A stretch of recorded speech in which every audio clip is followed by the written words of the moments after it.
Welcome to Shareholder Primacy from Free Float Media, a podcast about activist investing, securities law, and all the ways the financial and legal worlds collide and intersect, or intersect and collide in real life.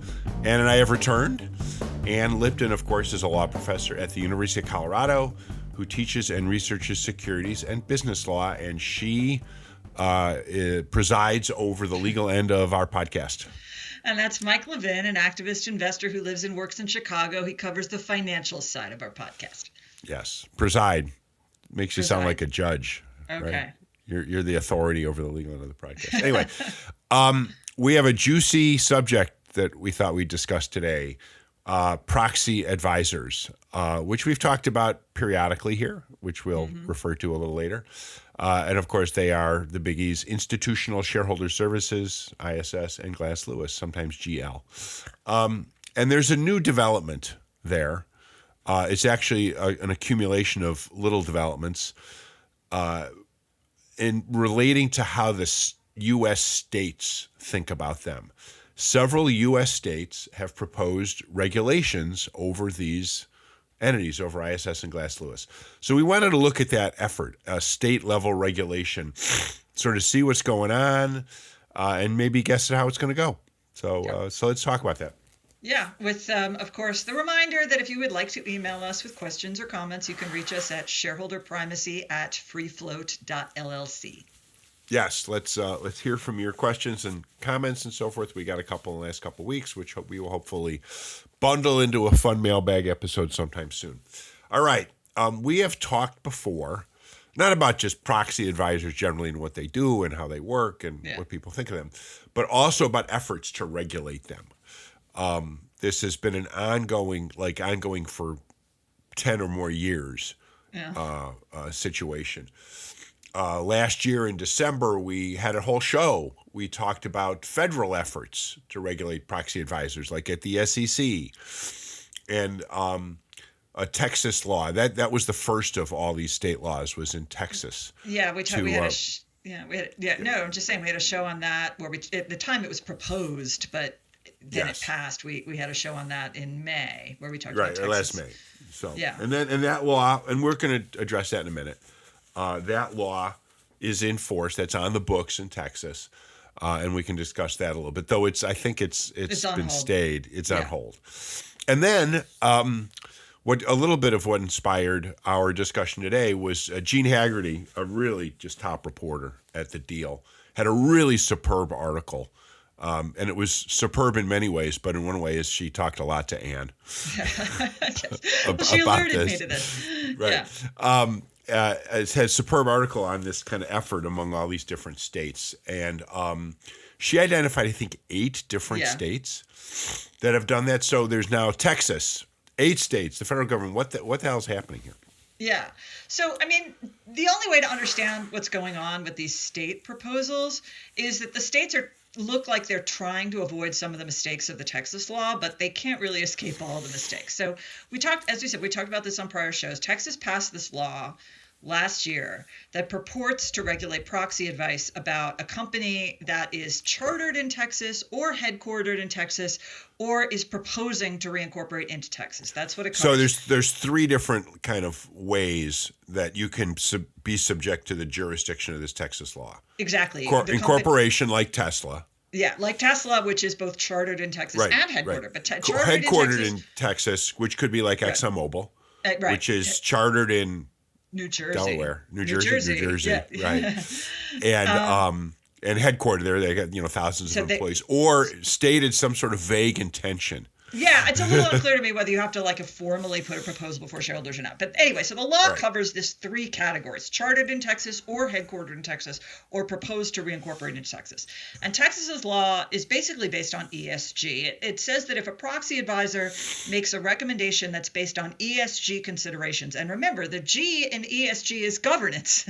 Right. There could be a lot of really interesting or useful or basic stuff. Yeah, right. Everything, right. Yeah. So the law says that if a proxy advisor makes a recommendation based on ESG, including governance. And if a proxy advisor makes that recommendation, then by definition, according to this law, it's a recommendation that's not in shareholders' financial interest.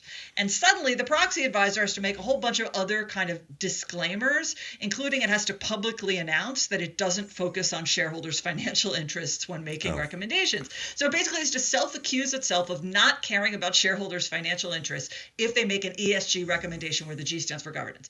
So this is absurd. And there's more to it than that. The proxy advisor also has to make these self-accusations if it just recommends against management. But seriously, and this is just poor drafting, but the way it's drafted, if you just recommend against management, you have to say, I don't care about shareholder financial interest. So anyway. So there's some required, basically the nature of the Texas regulation is to, for certain or most, and these are precatory proposals. This also has to do with director elections. Any kind of election. Anything that shareholders vote on. Anything that's, it's poorly drafted, so it's a little bit unclear whether it would capture the situation where it's a shareholder proposal and you circulate your own proxy materials. It's a little unclear that's captured. But what's definitely true are 14AA proposals and just anything the company puts in. And there's basically, it's a whole bunch of disclosures and things that you have to say about, that you have to state about your advice. Yes, you have to say, I don't care about shareholder financial interest, and then you have to give copies to everyone, including, in some cases, the Attorney General of the state. So immediately, ISS and Glass Lewis, Ken Paxton. So immediately, ISS and Glass Lewis sued to block this law. And they have a lot of arguments about why the law is invalid, but one of the main ones is First Amendment. And because it singles out ESG speech specifically to burden, like it's ESG recommendations that are being subject to most of the regulation. And it's also vague what ESG even means. Does it mean governance? If so, it's every single recommendation that ISS and Glass Lewis ever gives. So it's a First Amendment. So they have a lot of arguments, but the main ones are this First Amendment problem of you're focusing on ESG, and that's unfair because you're taking a viewpoint that you're singling out for special, burden. And also it's vague, so we don't even know what's captured. And that's before Judge Albright in Texas. And last year, is that a federal or state? So ISS and Glass Lewis together sued in federal court to stop Texas from enforcing this brand new law. Exactly. And last year he issued this preliminary injunction blocking enforcement of the law, largely because he agreed that there were these First Amendment problems. Now, that's a temporary holding. It only lasts until there's a trial. And so the whole thing will eventually go to trial. But that's where we are. It's a little unclear. It was supposed to go to trial this month, but they February? February. February, but they put it off. And as far as I know, there's no new trial date. But so that's where we are. So we haven't seen yet any examples of Texas enforcing because it was blocked right off the bat. Okay, so this is all kind of all these limits are hypothetical. We haven't seen what ISS or Glass Lewis had to do or state or something. Though I'm pretty sure that ISS and Glass Lewis have maybe started drafting some potential disclosures that they. I don't know how they could possibly function with this, but anyway. Oh, wait a second. No, this would make it impossible. Yeah.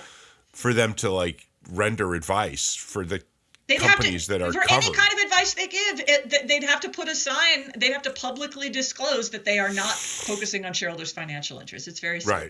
Right. So now, what's happened now is that a conservative organization known as Consumers Defense, which essentially was created for the sole purpose of fighting ESG, has drafted a new model proxy advisor law, and it's pushing the states, mostly red states, to pass its model law. And so a bunch of states have put this model law, have proposed it in their legislature. Sometimes they use the exact text, sometimes they modify it a little. Right. And as Gene Haggerty reports, it's been proposed in 8 states: Nebraska, Indiana, West Virginia, Kansas, Wisconsin, South Carolina, Mississippi, and Oklahoma. So they're red or at best purple states. Yes. Wisconsin's with red legislatures. And it was so this new model law was obviously drafted to avoid this big problem with the Texas law, which is the ESG concept. So instead of focusing on ESG, what this new legislation does is it doesn't mention ESG. Instead, it just applies whenever a proxy advisor recommends against management for any reason. If they give any advice against management, this law kicks in. And if they recommend against management, then the proxy advisor has to make really loaded disclosures. disclosures. It either has to make these disclosures that it has made its recommendation without doing a written financial analysis, or if it does do a written financial analysis, it has to explain the methods and processes used to prepare the analysis, including the experience and geographic location of the personnel who formed the recommendation, and then make the analysis available to their clients and I think even the subject company. Okay, so that's what this does. Let's rewind a second. So this, what's it called? Consumers Defense? Consumers Defense, yeah, it's a conservative but it's a organization. special purpose. Yeah. And you said to deal with ESG, probably ESG investing stuff, not just like woke. Yeah. Thing. Well, yeah. It's an arm of another conservative organization, and this new sort of sub organization was created for the sole purpose, as I understand it. I mean, it's on its website. Yeah. Right. Like fighting woke capitalism, ESG. Okay, so this could be an offshoot of National Legal Policy Center, whatever. Well, yeah, I don't know. It's part of an earlier organization that's been around for a while. That's a conservative organization. And it promulgated this model. Yes. It basically probably had in dozens of many states, more than just these 8, probably had local people or tried to hit up state reps. Say let's consider this. Now that's kind of how it works. Yeah, I assume, but right now it's been a version of what they proposed has been proposed in 8 states. Sometimes they're just taking the exact text, and sometimes they're modifying. Right, and I have a little bit of experience with this going back decades. Where I don't know if you know, I used to work when I was in graduate school. I spent some time in the Illinois State Legislature. Oh, I did not know that. Yes, as an intern, and there are state legislators, which are happy to serve as mouthpieces for model legislation. And that's what the consumer defenses of the world prefer.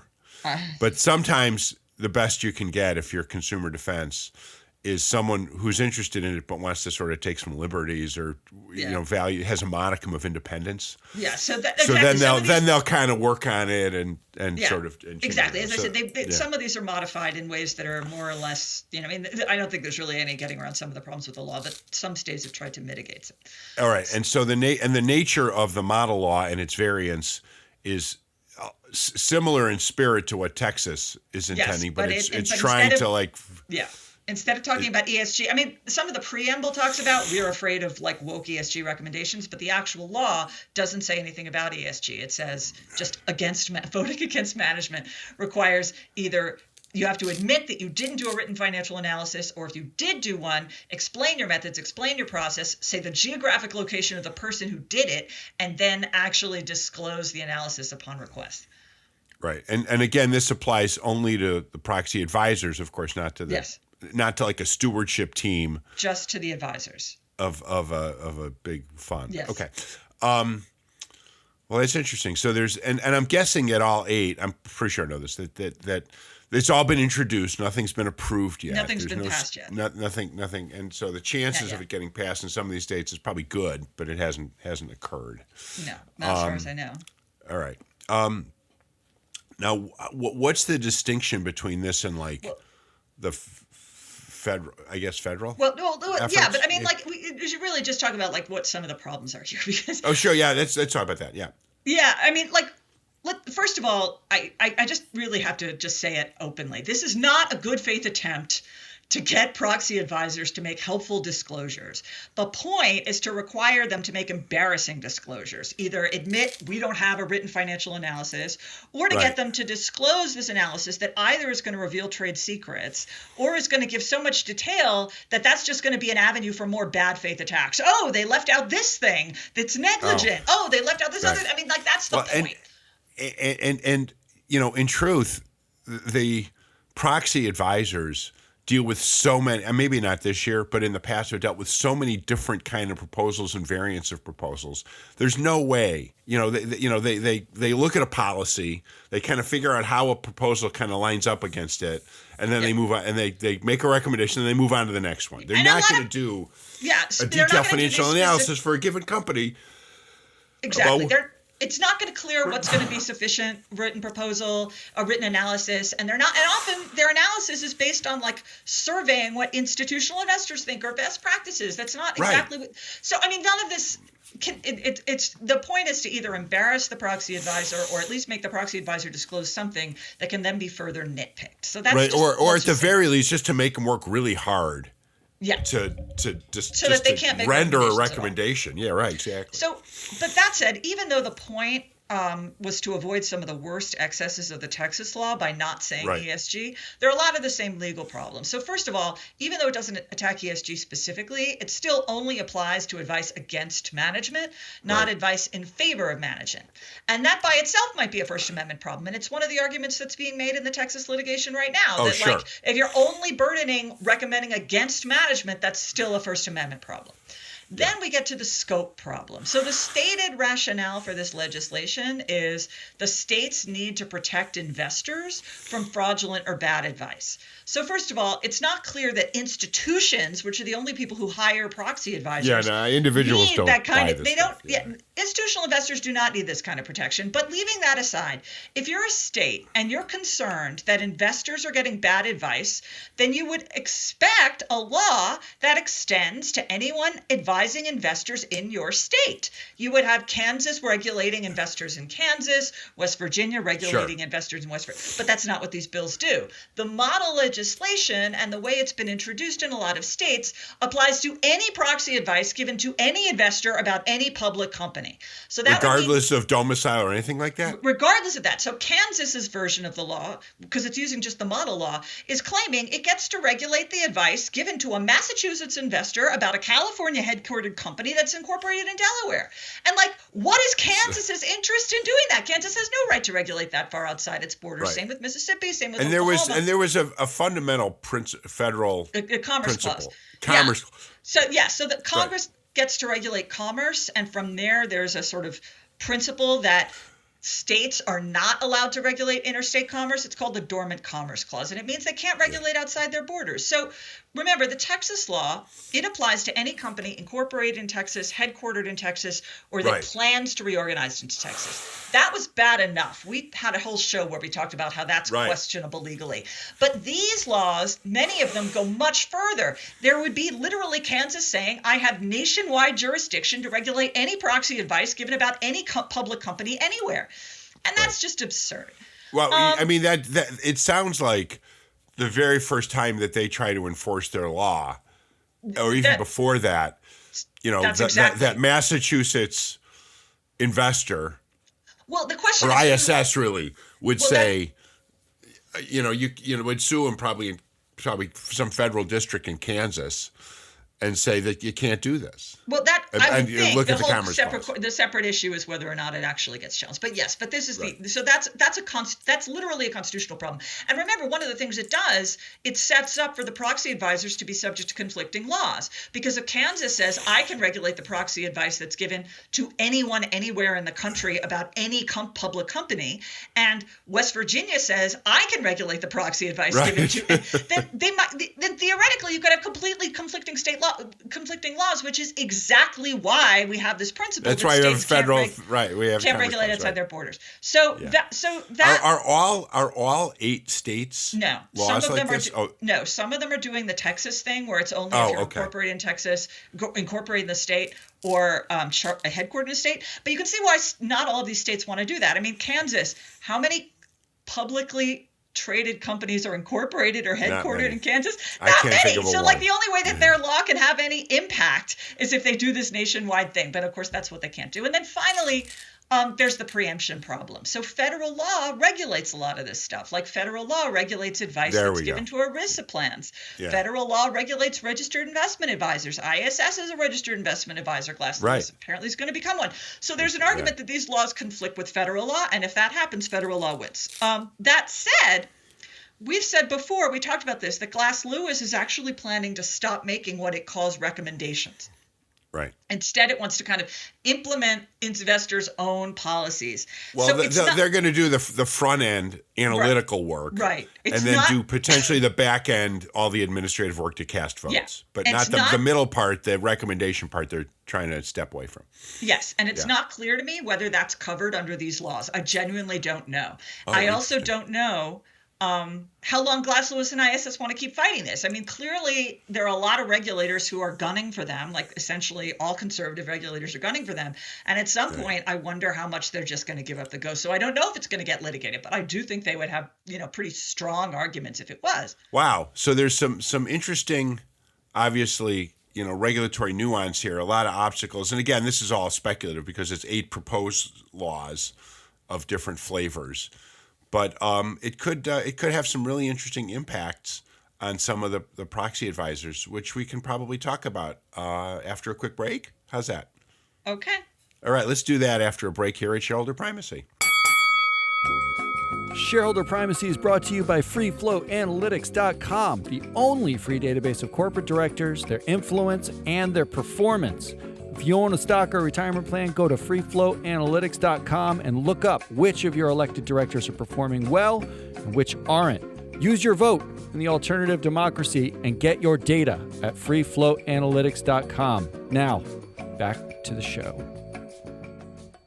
Welcome back to Shareholder Primacy. I'm Ann Lipton here with Mike Levin, talking about how states have started down the road of setting limits on proxy advisors. Yeah, so we need to discuss the potential implications of this. First, I think it's worth asking, right now we've seen only these 8 states do this. Potentially there's a few more that could.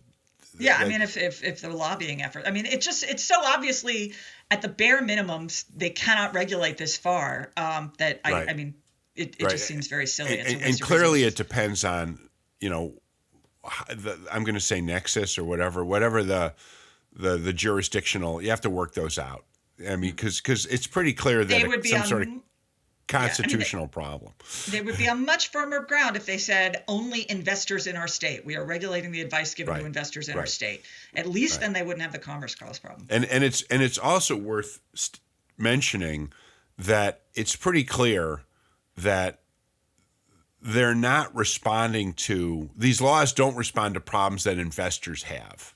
No, these are intended to prevent proxy advisors from giving proxy advice. Right. Yeah. They're not intended to, this is not a good faith effort to actually improve the system. Right. But it's between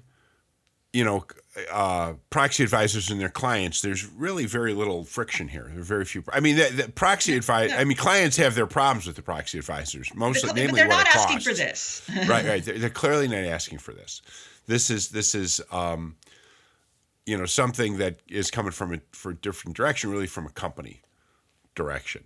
I think it's also worth kind of digging into what that company direction is. And I have long maintained that the big problem that companies have with proxy advisors revolves around a very specific issue. And I'm kind of curious about if you agree with this. That it revolves around proxy advisors' recommendation on executive comp and say-on pay. That most companies, most executives, most leadership teams, most boards don't really care deeply about the whole ESG project. It's a nuisance. And there's some companies that take it to heart a lot more than others. I'm thinking maybe ExxonMobil, we talked about a minute ago.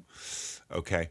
But most of them, they kind of grudgingly look at some of this as a compliance thing or, like I said, something of a nuisance. But they don't really care deeply about how the proxy advisors are really shareholders. Because, we've talked before about how proxy advisors are really just a reflection of what investors think.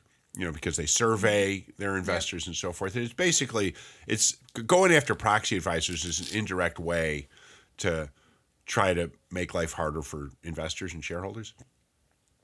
But the whole ESG project, which is in Texas, the point of the proxy advisor regulation, and indirectly in these 8 other states kind of may be the point, though they didn't want to make it ESG oriented. Yeah, right. But they say that in the preamble. Right, exactly. I've long maintained that the big sticking point, the thing that really irritates companies and makes them want to support this stuff and give money to legislators that are carrying this legislation in these states is exec comp. Because the proxy advisors still have some sway. They do all the analysis. They make recommendations on, say, on pay and so forth. And that can be kind of irritating. That hits a little closer to home for this company leadership. And this is really exec comp, not board comp. And so I've never really kind of connected the dots too closely, but that's always been my sense that this is what motivates a lot of the opposition to proxy advisors among corporations. So you get a company that has this consumer, what's it called? This one is it's one of these lobbying firms, and they go, they need to raise money from companies, and so they go to company PACs and so forth, and they say we're going after proxy advisors, and with this model legislation, and here's the states we're targeting. This is how this kind of works, I think, and then the company, the CEO says, yeah, they really kind of screwed me over on exec comp last year. I thought I was doing a really great job when maybe he wasn't, and they kind of recommended no, and now they're making noise about going after the head of the comp committee or something, and they're just kind of disrupting something that's really a good thing for me. So I'm going to support this effort to kind of limit how they deal with comp. Anyway, that's a hypothesis. I don't have a whole lot of evidence. I have no doubt that's a huge part of the ire, but I actually tend to think it's sort of broader. So first of all, okay, go ahead. I think that this is resenting any challenge to management authority. Like, increasingly, I think they just do not want to tolerate shareholders getting up in their business. And executive comp is part of it, but I don't think it's the only thing. And I think ESG has a little bit more sway than you think. And so first of all, I think, historically, a lot of the anti-ESG movement was being paid for by essentially oil interests. Yeah, so sure. There's a real Absolutely. Financial really focusing on the E part rather than the S part. But it's easier to attack the whole thing. But also, here's the thing about ESG. It can mean, obviously, we've said this before, I've said it a zillion times, it can mean two things. Sometimes ESG means something like demanding that corporations behave responsibly just because you want them to behave responsibly. Yes. But sometimes ESG has a sort of financial valence. It means we want companies to recognize that certain environmental issues and social issues are real financial risks, like climate change. This requires some planning, requires some thought. Exactly. Okay, yes. It's not fuzzy do-gooderism. Some ESG strategies are rooted in the idea that companies will suffer financially if they don't adjust to a changing climate.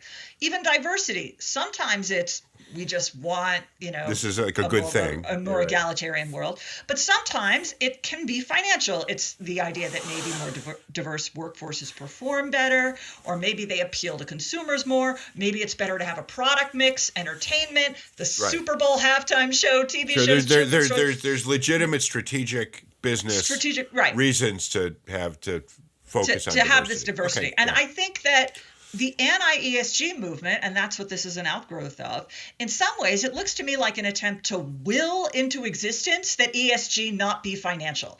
It's a mechanism for simply denying that climate change is real or has a real financial impact. It's a way of denying that diversity efforts might actually have mass appeal and reflect mass tastes. And the way they're trying to enforce that is by making it impossible for financial actors to express a preference for these things. And then ISS and Glass Lewis just become the punching bags for that effort. Oh, interesting. Yes. Go ahead. Tom, what do you think? Honestly, I think that these laws are so troubled from a legal perspective. Oh, yeah, and we've kind of established that. How is this, how would this affect activism? Just straight up your activism, if you can't recommend against management. Well, here's part of the problem and this is a problem for ISS and Glass Lewis with proxy advisors, is that big investors have started a little bit to migrate away from relying on them, and that's this might hasten a little bit this effort because it may may increase the cost of the service. Again, the big complaint that shareholders have about ISS and Glass Lewis is what it costs to buy their services. The big complaint that activists have is that we can't get their attention and they don't favor us enough. Okay, so they're too fair. So if they're out of but if they're out of the mix, I mean, will you be able to take your case directly to shareholders? Do you need them? It kind of depends. And part of the problem is that I absolutely need them because I'm not writing ESG proposals. I'm writing board actions where I need to talk to their special situations people. I need to talk to the Chris's and so forth. There's a whole, culture around how to approach ISS and Glass Lewis and make your case for your directors. That's not changing. These laws may change that a little bit. No, these laws do change it, though. These laws, if they go into effect, will make it virtually impossible to recommend against management. Right. They will kill the industry. Well, but in the special situations area, that's recommending against management. Absolutely. That's what these cover. But all the additional reasoning that these laws are requiring are mostly already there in the special situations. So you're saying that these additional disclosures are not like these additional disclosures the special situations people, for them to comply, suppose that the Texas law is declared valid. I'm making this up. Or that one of the other states is challenged, and then the federal court affirms that the Mississippi, Kansas law is enforceable. Special situations say, okay, well, add a page of this financial analysis we don't usually include. I'm not. Well, since I think that's part of the purpose. I mean, so you think that the analysis is going to meet the standard? I think the standard is meant within the analysis that the proxy advisors customarily do for board stuff, for mergers.